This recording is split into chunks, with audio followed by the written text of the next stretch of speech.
Om Shanti students. Now I am going to discuss the preparation of colloidal solution. पिछले class में video में मैं बताया कि कोलाइडल क्या है और डिफरेंट टाइप ऑफ कोलाइडल समझाया। अभी इस क्लास में मैं प्रिपरेशन ऑफ कोलाइडल को डिस्कस करने जा रहा हूँ।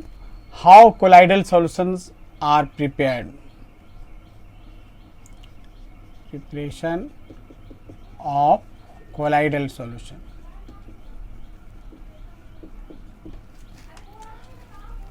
First method, dispersion method.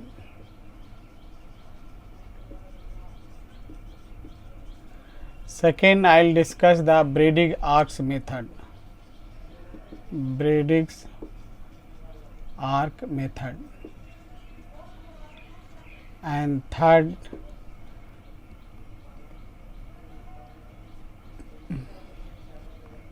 chemical process.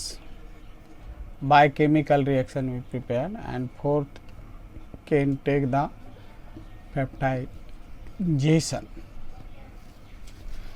अब तक इस फेज से जो क्वेश्चन आया है ये रिपीटली आपको पेप्टाइजेशन पूछा है, इसलिए इसको जरूर याद रखेंगे पेप्टाइजेशन क्या है। और इसी का एक अपोजिट वर्ड है कोगुलेशन। तो जब पेप्टाइजेशन समझ जाएंगे तो फिर आपको कोगुलेशन भी इजीली आपको समझ में आ जाएगा। तो दोनों टर्मोलॉजी इंपॉर्टेंट है, पेप्टाइजेशन एंड कोगुलेशन। अक्सर ये टर्मोलॉजी पूछता रहता है, इसलिए इस फेज से जो क्वेश्चन यदि आने का रहता है तो यही है। कभी कभार आपको ब्रेग आर्क मेथड का भी आया है, लेकिन रेयरली।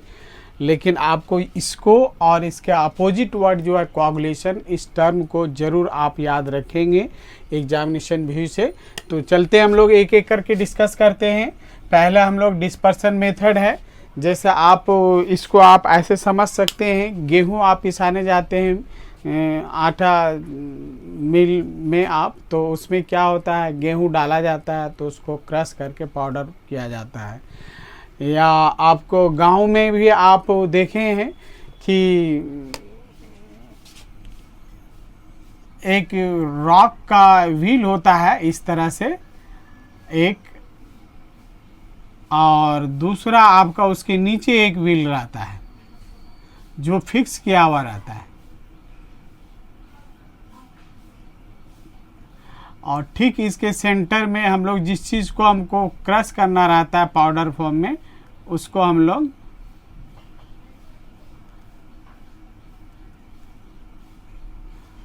डाला जाता है। तो ये ऊपर, ये वाला नीचे फिक्स रहता है व्हील, रॉक का व्हील, और ऊपर वाला हम लोग घुमाते हैं, गेहूं डालते हैं। तो गांव में जनरली इसको गेहूं का आटा बनाने में इसको यूज़ करता है। सेम इसी तरह से आप समझें। फ़र्क क्या है कि वहाँ पर दो मेटलिक व्हील होता है जो दोनों को अपोजिट डायरेक्शन में रोटेट किया जाता है। एक मान लीजिए क्लॉकवाइज है तो दूसरा आपको एंटी क्लॉकवाइज डायरेक्शन में मूव करता है। जस्ट ये आटा चक्की जैसा होता है, वहाँ भी पत्थर का दो व्हील रॉक होता है, उसी के बीच में गेहूं जाता है, उसको रोटेट होता है, उसी के बीच में जाने से वो पिसाता है, ग्राइंड होता है। सेम इसी तरह से डिस्पर्सन मेथड में क्या होता है, the substance to be change into the colloidal form, that substance is here one inlet here, and in inlet that the substance to be changed into the colloidal form, that is dumped into it, and the two wheel metallic wheel rotated in opposite direction 7000 revolution per minute आप कह सकते हैं, उतना rotate कम से कम होना चाहिए। इस तरह से आपका जो सब्सटेंस है वो क्रश होके ये इस तरह से चारों ओर आपका निकलता है।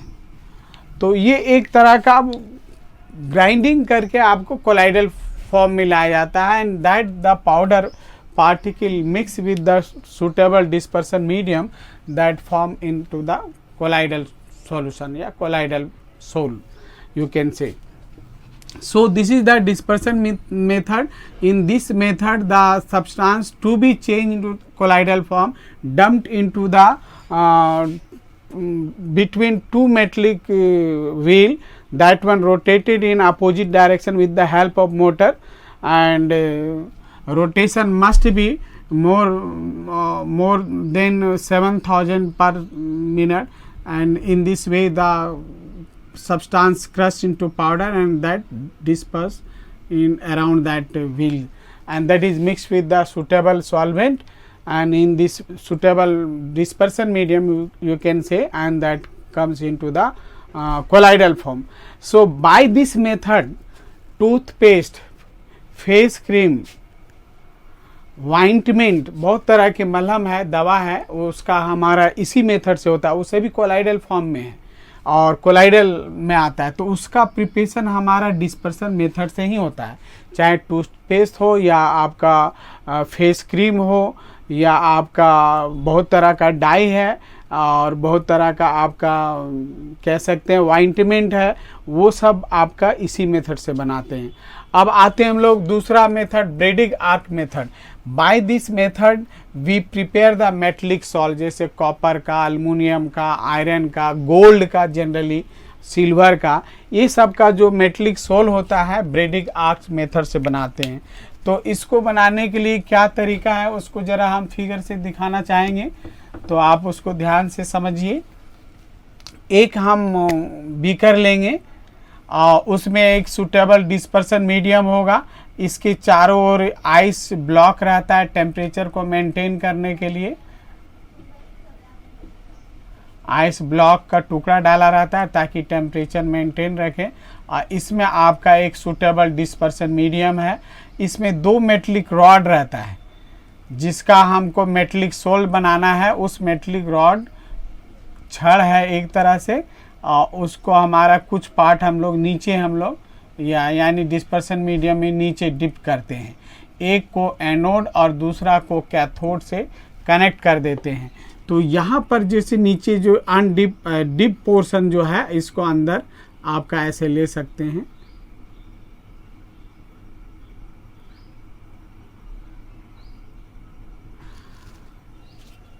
जब आपको नेगेटिव और पॉजिटिव पोल को टच करेंगे एक दूसरे से तो उसमें आपको साउंड आएगा, क्रैकिंग साउंड और स्पार्किंग होगा। तो इसमें हम लोग मेटलिक रॉड का, जिसका हमको मेटलिक सोल बनाना है, उसका 2 रॉड ले लेते हैं, एक को एनोड से और दूसरे को कैथोड से कनेक्ट कर देते हैं। तो जो डिस्पर्सन मीडियम में जो डूबा हुआ है another end of the rod in the dispersion medium, तो उसको एक दूसरे से टच करते हैं, तो इसमें स्पार्किंग होने से मेटलिक पार्टिकल स्कैटर्ड होके निकलता है इसमें, and that metallic particle gets dissolved or mixed with the suitable dispersion medium that is known as the metallic salt। तो इसमें गोल्ड सोल आप बोल सकते हैं, अल्मुनियम सोल बोल सकते हैं, आपका सिल्वर सोल बोल सकते हैं, ये सब जो मेटलिक सोल हम लोग ब्रेडिंग आर्क मेथड से बनाते हैं। थर्ड मेथड है आपका जो केमिकल मेथड है। तो there are so many colloidal solution prepared by the chemical process. As a result of chemical reaction, product itself remain in colloidal form। जैसे आपको हम यहाँ एक एग्जांपल देते हैं, आर्सेनिक ऑक्साइड है आपका एंड हाइड्रोजन सल्फाइड को रिएक्शन करेंगे, then you will get the arsenic sulphide and water. तो ये जो आपका प्रोडक्ट बन के आया है दैट इज कोलाइडल फॉर्म में रहता है, कोलाइडल साइज में रहता है।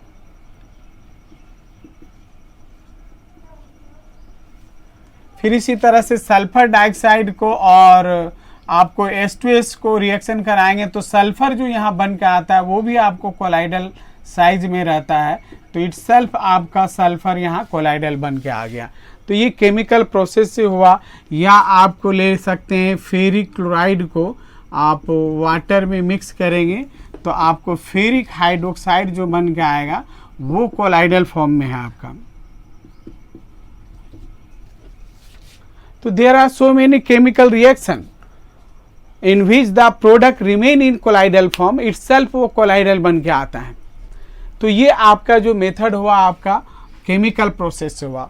और लास्ट जो है very important that is the peptization. Peptization इसको भी ध्यान से समझिएगा, ये इसको आप मार्क कर लीजिएगा। ये एग्ज़ाम में आने वाला टर्मोलॉजी है, तो इसको एनी हाउ आप इसको मिस मत कीजिएगा, इसको ज़रूर याद रखिएगा। पेप्टाइजेशन, पेप्टाइजेशन क्या है इसको ध्यान से समझिए। जब कोई रिएक्शन होता है और प्रिसिपिटेट बन के आता है, फ्रेशली प्रिपेयर्ड प्रिसिपिटेट में जब हम उसका इलेक्ट्रोलाइटिक सब्सटेंस हम डालते हैं जिसमें अपोजिट चार्ज इलेक्ट्रोड हो, तो जैसे कोलाइडल में कोलाइडल चार्ज पार्टिकल होता है, इधर दैट सस्टेन नेगेटिव चार्ज और पॉजिटिव चार्ज, ओके। तो जब प्रिसिपिटेट बन के आता है और उसमें जब हम सिमिलर चार्ज इलेक्ट्रोलाइटिक हम डालेंगे तो वो रिपल्सन होगा। तो जो प्रिसिपिटेट तुरंत का बना हुआ रहेगा तो उस रिपल्सन फोर्स से वो ब्रेक कर जाएगा, और ब्रेक करेगा तो फिर कोलाइडल फॉर्म में आएगा। तो कोई प्रिसिपिटेट से हम जब कोलाइडल बनाते हैं by addition of the similar charge electrolytic substance, that is known as peptization. तो पेप्टाइजेशन भी एक कोलाइडल बनाने का मेथड है। पेप्टाइजेशन एक प्रोसेस है जिसमें फ्रेशली प्रिपेयर्ड प्रिसिपिटेट से हम कोलाइडल बनाते हैं by addition of similar charge electrolytic substance. यानी वो यदि उसमें पॉजिटिव चार्ज है कोलाइडल का तो उसमें पॉजिटिव चार्ज वाला, या नेगेटिव चार्ज वाला है तो नेगेटिव चार्ज वाला इलेक्ट्रोलाइट हम लोग डालेंगे। एनीवे कोई इलेक्ट्रोलाइट लेंगे तो वहाँ पॉजिटिव नेगेटिव होगा, तो उसमें आपको रिपल्सन और अट्रैक्शन दोनों होता रहेगा। तो पेप्टाइजेशन का मेन पॉइंट क्या हुआ, प्रिसिपिटेट से कोलाइडल। और इसमें एक बात रखना है, on addition of similar same charge similar charge electrolyte, ये इसी को ध्यान में रखते हुए डेफिनेशन बनाना है। तो चलिए आप अब ये डेफिनेशन हम लिख देते हैं। Peptization it is process of transferring back from freshly, तुरंत का, ऐसा नहीं कि बहुत आपको रिएक्शन हुआ, प्रिसिपिटेट बना है और 2-4 दिन हो गया उसके बाद आप डालेंगे तो नहीं होगा। तो तुरंत का बना हुआ साथ साथ आपको करना होता है। Freshly, from freshly prepared, from freshly prepared precipitate into colloidal form by addition of similar charge electrolytic substance, okay. तो इसमें हमारा ये एक मेथड हुआ, ये भी एक रिएक्शन प्रोसेस है जहाँ पर हम लोग रिएक्शन के दरमियान में जब प्रिसिपिटेट बनता है वो लम साइज में है, बिगर साइज में, कोलाइडल नहीं है, लेकिन उसमें then and then similar charge electrolyte डालेंगे तो वो फिर कोलाइडल फॉर्म में आ जाएगा। तो ये भी एक तरीका हुआ कोलाइडल बनाने का। तो इसलिए यहाँ डेफिनेशन है peptization it is process of transferring back from freshly prepared precipitate into colloidal form by addition of similar charge electrolytic substance. जैसे आपको फेरिक हाइड्रोक्साइड बनाते हैं फेरिक क्लोराइड डाल के, या आपका अल्मुनियम हाइड्रोक्साइड बनाते हैं, लायोफोबिक सॉल्यूशन का एग्जांपल है। तो ये सब हम लोग पेप्टाइजेशन प्रोसेस से हम लोग बनाते हैं। ये प्रिसिपिटेट के रूप में जब आता है लम साइज में, तो जब इसमें हम लोग इलेक्ट्रोलाइटिक FeCl3 डालेंगे तो Fe में भी पॉजिटिव चार्ज है, उसके रिपल्सन से ये जो प्रिसिपिटेट जो होता है लम साइज में ब्रेक कर जाएगा। तो इस तरह से हम लोग पेप्टाइजेशन का डिफाइन कर सकते हैं और इसको ध्यान में रख सकते हैं। पेप्टाइजेशन अब यहीं पे हम थोड़ा समझा देना चाहता हूँ कोगुलेशन, ताकि आपको याद रहे, दोनों अपोजिट वर्ड है। कोगुलेशन उसमें बोला था प्रिसिपिटेट टू कोलाइडल, और यहाँ पर क्या बोलेगा, कोलाइडल टू प्रिसिपिटेट। देखिए जस्ट अपोजिट है। यहाँ on addition of similar charge electrolyte का बात किया था, सिमिलर चार्ज इलेक्ट्रोलाइट। इसमें हमको ऑन एडिशन ऑफ, एकदम एक तो याद रहेगा, दूसरा आप लिख सकते हैं, अपोजिट लैंग्वेज कर दीजिएगा तो आपका डेफिनेशन कोऑगुलेशन बन जाएगा। On addition of opposite charge electrolyte, opposite charge electrolyte. अब इसको भी थोड़ा समझ लीजिए, अपोजिट चार्ज क्यों है। अभी हम जस्ट बताए थे कोलाइडल चार्ज सस्टेनिंग पार्टिकल होता है, दैट सस्टेन पॉजिटिव और नेगेटिव चार्ज। तो कुछ नेगेटिव चार्ज कोलाइडल होता है, कुछ पॉजिटिव चार्ज सस्टेनिंग कोलाइडल होता है। तो जब कोलाइडल रहता है तो हर पार्टिकल में सिमिलर चार्ज होता है, तो वो एक दूसरे को रिपेल करके अवे रहता है, कभी नज़दीक नहीं होता है, इसलिए उसका लंब साइज नहीं बन पाता है। लेकिन इन how to somehow suppose opposite charge electrolyte added, the what happens, जो नेगेटिव है आप पॉजिटिव वाला इलेक्ट्रोलाइट उसमें डाल देंगे तो उसमें चार्ज को न्यूट्रलाइज करेगा, और जैसे चार्ज न्यूट्रलाइज होगा तो वो कोलाइडल पार्टिकल है comes closer aggregated together and come into the bigger size और लम size and that is the precipitate. तो कोऑगुलेशन में जस्ट होता है कोलाइडल से हमारा प्रिसिपिटेट बनाना, और उसमें है प्रिसिपिटेट टू कोलाइडल बनाना। तो हमारा कोलाइडल प्रोसेस में हमारा अपोजिट चार्ज इलेक्ट्रोलाइट डालते हैं ताकि चार्ज को न्यूट्रलाइज करें, और उसमें सिमिलर चार्ज इसलिए डालते हैं जो वो रिपेल करे। सिमिलर चार्ज में रिपल्सन होता है और बाय रिपल्सन फोर्स से वो प्रिसिपिटेट ब्रेक करके कोलाइडल फॉर्म में आता है। बस यही बेसिक चीज़ है, तो यहाँ ध्यान में रखेंगे। कोलाइडल में हम बोलेंगे it is process of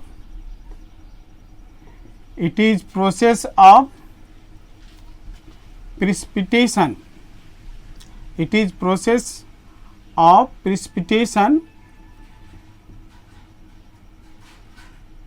from colloidal solution by addition of opposite charge electrolyte,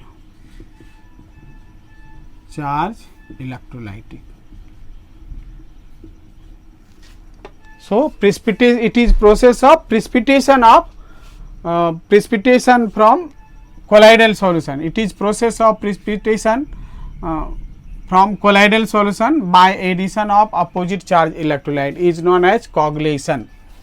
तो इसमें coagulation में भी क्या है कि जैसे आपको Na+ है, मान लीजिए फेरिक हाइड्रोक्साइड है, ये कोलाइडल है, Na+ आपको इलेक्ट्रोलाइट से, किसी इलेक्ट्रोलाइट से Na+ डाला, Ca2+ डाला, या आपका Al3+ डाला, तो देखिए ये तो सिमिलर चार्ज हो गया ना। इसमें तो अपोजिट चार्ज वाला भी आएगा, जैसे Cl- हुआ, फिर आपको सल्फेट माइनस हुआ और फॉस्फेट हुआ। ध्यान देंगे बात को। तो जैसे आपको नेगेटिव चार्ज वाला इलेक्ट्रोलाइट कोलाइडल बनाता है, नेगेटिव चार्ज वाला कोलाइडल बनाना है तो उसमें आपका पॉजिटिव चार्ज वाला इलेक्ट्रोलाइट डालना है, और यदि आपको पॉजिटिव चार्ज इलेक्ट्रोलाइटिक बनाना है तो उसमें नेगेटिव चार्ज इलेक्ट्रोलाइटिक वाला उसमें जाके न्यूट्रलाइज करेगा। तो अब देखिए, जैसे जिसमें एक वैलेंसी है, इसमें 1 यूनिट पॉजिटिव, इसमें 2 यूनिट पॉजिटिव है, इसमें 3 यूनिट पॉजिटिव है। तो जैसे मान लीजिए किसी कोलाइडल में नेगेटिव वाला में इसको डालते हैं तो at a time 1 unit positive 1 unit colloidal को न्यूट्रलाइज करेगा। इसको डालेंगे तो एट ए टाइम 2 यूनिट को न्यूट्रलाइज करेगा, इसको डालेंगे 3 यूनिट। तो रेट ऑफ कोagulation आपका बढ़ेगा विथ इंक्रीज द वैलेंसी। तो इसको ऑब्जर्व करने वाला और बताने वाला पहला व्यक्ति था, जो उसके आधार पे हमारा हार्डी-सुल्ज रूल इसका नाम पड़ता है। हार्डी साइंटिस्ट का नाम था, तो हार्डी-सुल्ज रूल। तो इसमें कभी कभी हार्डी-सुल्ज रूल बोलेगा, तो इसमें क्या हमारा बात करना है, higher the valency greater rate of coagulation according to Hardy Schulze rule what the statement will come. चूंकि ये ऑब्वियस हो गया कि जितना हायर चार्ज वाला अपोजिट वाला डालेंगे उतने ही कोagulation और प्रिसिपिटेशन रेट बढ़ेगा। तो with higher the charge of electrolyte greater will be the rate of coagulation. तो इसी स्टेटमेंट को हम लोग हार्डी-सुल्ज रूल बोलेंगे।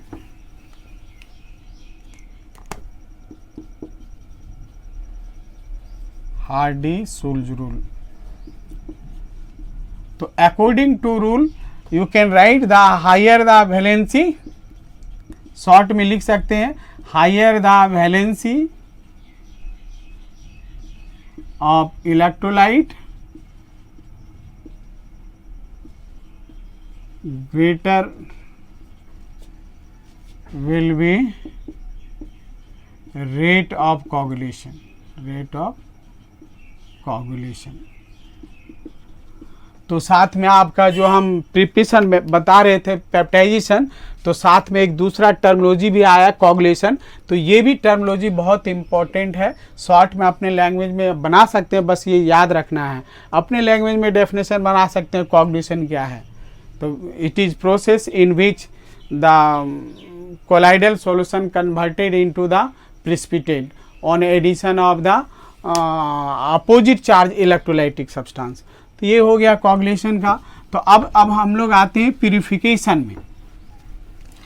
पेप्टाइजेशन हो गया, फिर आपका उसी का अपोजिट वर्ड कोगुलेशन हो गया। तो अभी तो आप ये जानते हैं कोई भी चीज़ बनाते हैं तो उसमें जो बाय प्रोडक्ट होता है या और साइड प्रोडक्ट उसके साथ जो बन के आता है, तो वो क्या करता है, कोलाइडल को कॉन्टामिनेट करता है। तो हमारा कोलाइडल तो इम्प्योर है, तो कोलाइडल को भी प्यूरिफाई करना पड़ता है। इसलिए नेक्स्ट जो हेडिंग होगा और टॉपिक होगा वो होगा purification, purification of colloidal solution. Okay, तो इसमें से हमारा एक सिंपल डायलिसिस होगा, सिंपल डायलिसिस। दूसरा हम लोग लेंगे इलेक्ट्रोडायलिसिस। कभी कभी ये भी डेफिनेशन पूछा है, इलेक्ट्रोडायलिसिस।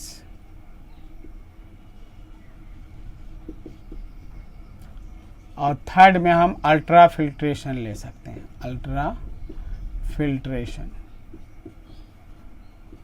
तो ये इलेक्ट्रोडायलिसिस का डेफिनेशन पूछा है कभी कभार, तो इस टॉपिक में आपको डायलिसिस का डेफिनेशन जानेंगे तो ये भी जान जाएंगे इलेक्ट्रोडायलिसिस। यही दोनों में आता रहेगा। यानी डायलिसिस क्या है, it is process of purification of the simple, जैसे डायलिसिस का आएगा, it is process of purification of colloidal solution is called dialysis. ये कह सकते हैं it is process of purification of colloidal solution. For this purpose हम लोग क्या करते हैं, इसमें एक हम पार्चमेंट बैग लेते हैं जिसमें इम्प्योर कोलाइडल को रखते हैं, और एक कंटेनर में एक सूटेबल डिस्पर्सन मीडियम ले लिया आप, ठीक है। और एक पोटली है, पार्चमेंट बैग का बोल रहे हैं, तो उसको पार्चमेंट बैग का हमारा मान लीजिए इसमें इम्प्योर कोलाइडल को हम लोग ले लिए हैं। इसमें ये सपोज ये आपका है ये पार्चमेंट बैग है जिसमें इम्प्योर कोलाइडल है। तो पार्चमेंट पोरस होता है, तो कोलाइडल साइज का पार्टिकल बहुत छोटा होता है, ये डिस्पर्सन मीडियम है इसके चारों ओर। तो वो जो क्या होगा, कोलाइडल पार्टिकल इम्प्योरिटी का जो उसमें मिला हुआ उसका साइज तो बड़ा है, तो ये पार्चमेंट बैग से पास नहीं हो पाएगा। तो यहाँ पर क्या होगा कि ये जो डिस्पर्स फेज है प्योर फॉर्म वाला, वो क्या करेगा, इस पोर से बाहर निकल के इस सूटेबल डिस्पर्सन मीडियम में मिक्स होगा। तो ये बहुत स्लो प्रोसेस है, धीरे धीरे होता है, लेकिन पार्चमेंट बैग के थ्रू भी हम कोलाइडल को प्यूरिफाई कर सकते हैं। इसलिए सिंपल डायलिसिस में it is process of purification of colloidal solution. तो for this purpose we take impure colloidal into the parchment bag and that is dipped into the suitable dispersion medium kept in beaker. So the colloidal particle come out from the parchment bag and gets dissolved or mixed with the suitable dispersion medium. In this way the impurities left inside the parchment bag and the colloidal particle come out from the parchment bag, and in this way the colloidal is purified. But this is a very slow process, बहुत slow process है। इसलिए दूसरा जो method नाम है electrodialysis, तो उसमें क्या करते हैं, यही सिंपल डायलिसिस में हम 2 इलेक्ट्रोड डाल देते हैं यहाँ पर डिस्पर्सन मीडियम में, और इसको एक नेगेटिव पोल और पॉजिटिव पोल से कनेक्ट कर देते हैं। जब इलेक्ट्रिक करंट पास करेंगे, तो अभी हम बताए थे कोलाइडल पार्टिकल क्या होता है, चार्ज सस्टेनिंग पार्टिकल होता है। तो जब ये इसमें 2 इलेक्ट्रोड फिट कर देंगे और इलेक्ट्रिक करंट पास करेंगे तो क्या होगा, तो यहाँ मान लीजिए कोलाइडल आपको पॉजिटिव चार्ज सस्टेनिंग है और ये पॉजिटिव चार्ज है तो नेचुरली वो कैथोड की ओर खिंचाएगा, अपोजिट चार्ज में अट्रैक्शन होता है। तो ये जिस रेट से जो सिंपल डायलिसिस में निकल रहा था, अब क्या है कि फोर्स ऑफ अट्रैक्शन एक लग गया तो तेजी से कोलाइडल पार्टिकल पॉजिटिवली आएगा और नेगेटिव चार्ज पार्टिकल रहेगा कोलाइडल, तो वो कैथोड के चलते, ये एनोड के चलते उसके अट्रैक्शन में वो बाहर जल्दी से निकलेगा और ये सूटेबल मीडियम में आपको डिस्पर्सन मीडियम में मिक्स हो जाएगा। कहने का मतलब इलेक्ट्रोडायलिसिस जो हुआ, इलेक्ट्रोडायलिसिस, तो it is that dialysis या it is the process of purification in which dialysis process is carried out by using the two electrode, anode and cathode, and electric current pass through it. So by passing the electric current in the suitable dispersion medium, the colloidal particle come out rapidly from the parchment bag, and in this way the colloidal solution is purified and hence it is known as electrodialysis. अब एक है तुम्हारा ultra filtration में, जो हमारा तीसरा method था ultra filtration. Ultra filtration ये बहुत अच्छा मेथड नहीं है। तो एक चाइना डिश तो आप लोग सभी सुने होंगे, तो चाइना डिश जो है उसमें ग्लेज कर देने से उसका पोर जो होता है ब्लॉक हो जाता है। तो हम लोग लेंगे वी टेक अनग्लेज, माने बिना रंगा हुआ, बिना पेंट किया हुआ, वी टेक अनग्लेज्ड चाइना डिश, और इसको भी हम लोग एक कंटेनर है जहां सुटेबल डिस्पर्सन मीडियम है, अब उस चाइना डिश में impure colloidal is taken in china dish, और चाइना अनग्लेज चाइना डिश है तो वो भी पोरस होता है, तो that the colloidal particle come out from that unglazed china dish and mix into the dispersion medium. तो इस तरह से कभी कभी क्या है इम्प्यूरिटी भी बाहर आ जाता है, क्योंकि वो तो पोर जो है वो एकदम सेम एक जैसा नहीं होता है, कभी कभी कुछ इम्प्यूरिटी भी बाहर निकल आता है। इसलिए हम लोग अल्ट्रा फिल्ट्रेशन मेथड बहुत सूटेबल मेथड नहीं है कोलाइडल को प्यूरिफाई करने के लिए।